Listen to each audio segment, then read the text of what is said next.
Dom Casmurro, capítulo 35, parte 2, o protonotário apostólico. Última linha do parágrafo anterior. O padre Cabral explicou que não era propriamente o cargo da cúria, mas as honras dele. Tio Cosme viu exaltar-se, elevar-se, no parceiro de Voltarete, e repetia, protonotário apostólico. E voltando-se para mim, prepara-te, Bentinho, tu podes vir a ser protonotário apostólico. Cabral ouvia com gosto a repetição do título. Estava em pé, dava alguns passos, sorria ou tamborilava na tampa da boceta. Poxa, pessoal, não lembro se nos vídeos anteriores eu falei sobre essa palavra boceta. Então vamos lá. Se eu já falei, me desculpa. Ou até não me desculpe, porque serve para revisar alguns pontos em específico. Novamente, uma boa digressão aí. Então passe alguns minutos se você quer só ouvir a história. Primeiro, para eu fazer essa explicação, eu vou precisar de um conceito, porque eu vou falar a palavra boceta e eu vou falar a palavra buceta, né? Que são duas palavras tabu no português, né? Lembrem-se que até a palavra para referir-se ao órgão sexual feminino pode ser tanto boceta como buceta, né? Antes de falar sobre essa palavra, lembre-se que há uma diferença muito grande entre usar uma palavra e usar essa palavra... Puxa, eu esqueci. Metalinguisticamente. Agora eu tenho certeza que eu falei isso pra vocês já, então eu vou resumir, né? Então quando você menciona a palavra, quando você fala a palavra metalinguisticamente, você menciona a palavra, você não está usando a palavra. É diferente, é a mesma coisa que você falar, eu amo a palavra... Eu gosto, por exemplo, da palavra Leblon. Leblon, eu gosto da palavra Leblon, né? Eu não estou falando do Leblon, que é um bairro, eu não estou falando nada disso, eu estou mencionando a palavra, né? E a gente tem que perder, não sei se você é mais tradicional, se você é um jovem, aí tudo bem, você fala todo tipo de palavrão. Só que eu sei que tem gente mais adulto, tem gente que não gosta de palavrão, né? Não importa a tua concepção, tudo bem, você não gosta de usar palavrão, isso é uma coisa particular tua.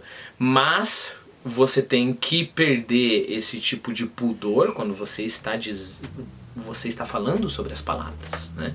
Então, por exemplo, eu estou mencionando as palavras mais fortes do português, as palavras mais tabus. Eu não posso ter medo de mencionar as palavras.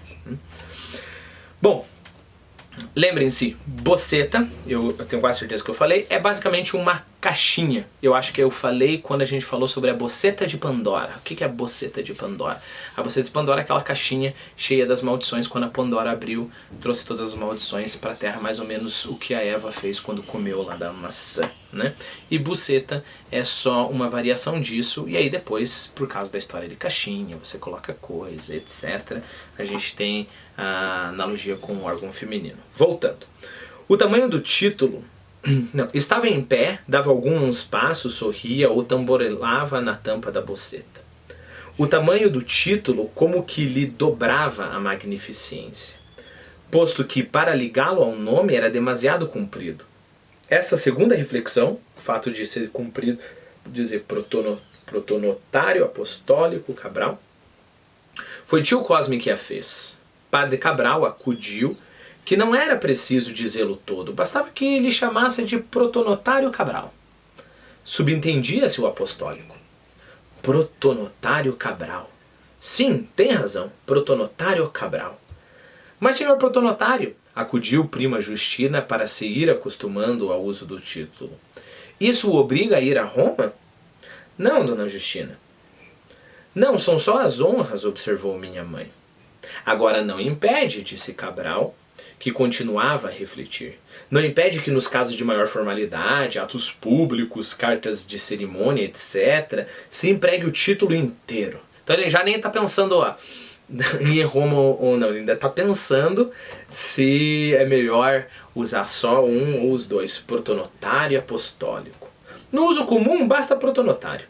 Justamente assentiram todos.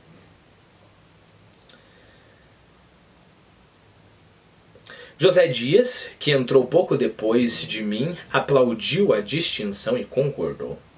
A propósito, os primeiros atos políticos de Pio IX, grandes esperanças da Itália. José que entrou um pouco depois de mim, aplaudiu a distinção. Eu misturei a sintaxe um pouco aqui, pessoal. José Dias, que entrou um pouco depois de mim, aplaudiu a distinção e recordou, a propósito, os primeiros atos políticos de Pio IX.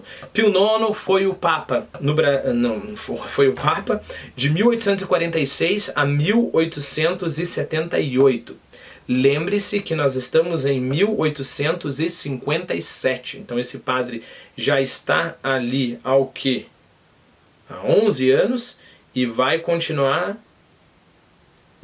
mais 50, 60, 70, mais 21 anos. Nossa, ficou muito tempo, né?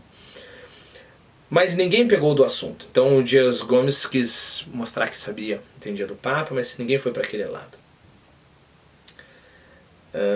Mas ninguém pegou no assunto. O principal da hora e do lugar era o meu velho mestre de latim. Eu, voltando a mim do receio, entendi que devia cumprimentá-lo também, e este aplauso não lhe foi menos ao coração que os outros. Bateu-me na bochecha paternalmente e acabou dando-me férias. Férias aqui, lembre-se que é um dia de repouso, né? Não só férias, as férias escolar. Era muita felicidade para uma só hora. Um beijo e férias. Creio que o meu rosto disse isto mesmo, porque tio Cosme, sacudindo a barriga, chamou-me Peralta. Mas José Dias corrigiu a alegria. Não tem que festejar a vadiação. O latim sempre lhe há de ser preciso, ainda que não venha a ser padre. Conheci aqui o meu homem. Era a primeira palavra, a semente lançada à terra, assim de passagem, como para acostumar os ouvidos da família. Minha mãe sorriu para mim, cheia de amor e de tristeza, mas respondeu logo: há de ser padre, e padre bonito.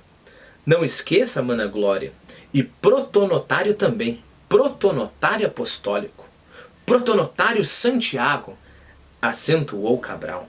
Se a intenção do meu mestre de latim era ir acostumando ao uso do título com o nome, não sei bem. O que sei é que quando ouvi o meu nome ligado a tal título, deu-me vontade de dizer um desaforo. Mas a vontade aqui foi antes uma ideia sem língua, que se deixou ficar quieta e muda, tal como daí a pouco outras ideias. Mas essas pedem um capítulo especial. Rematemos este capítulo, então vamos terminar esse capítulo, dizendo que o mestre de latim falou algum tempo da minha ordenação eclesiástica, ainda sem grande interesse. Ele buscava um assunto alheio para se mostrar esquecido da própria glória, mas era esta que o deslumbrava na ocasião. Até o fato, perceba, aqui o narrador está sendo cínico, né? Até o fato de o padre tentar se interessar por algo mais, só mostrava um desejo desse padre de se mostrar tão grande a ponto de ser algo como, não, nem me preocupo com as minhas honrarias, vamos pensar sobre uma outra coisa. Mas até isso era assunto para a glória dele e ele não conseguia ir para um outro assunto com toda a atenção, porque ele ainda estava pensando no título dele. Era um velho magro, sereno, dotado de qualidades boas. Alguns defeitos tinha. O mais excelso deles era ser guloso. Não propriamente glutão, comia pouco, mas estimava o fino e o raro. E a nossa cozinha, se era simples, era menos pobre que a dele. Assim, quando minha mãe lhe disse que viesse jantar a fim de se lhe fazer uma saúde é fazer um brinde, né? Por isso que a gente fala saúde. Os olhos com que aceitou seriam de protonotário, mas não eram apostólicos. Quer dizer, de alguém importante, mas não tão religioso assim.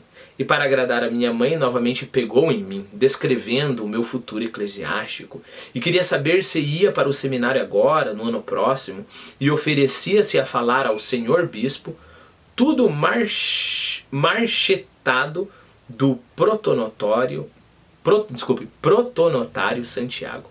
Marchetado a gente está falando aqui de trabalho de marchetaria, que é basicamente, imagine uma caixa de madeira, né? Coloque no Google, é bem mais fácil, uma caixa de madeira e você tem diversas cores de madeira e essas cores intercaladas formam um desenho, como se fosse um mosaico, mas com lâminas de madeira.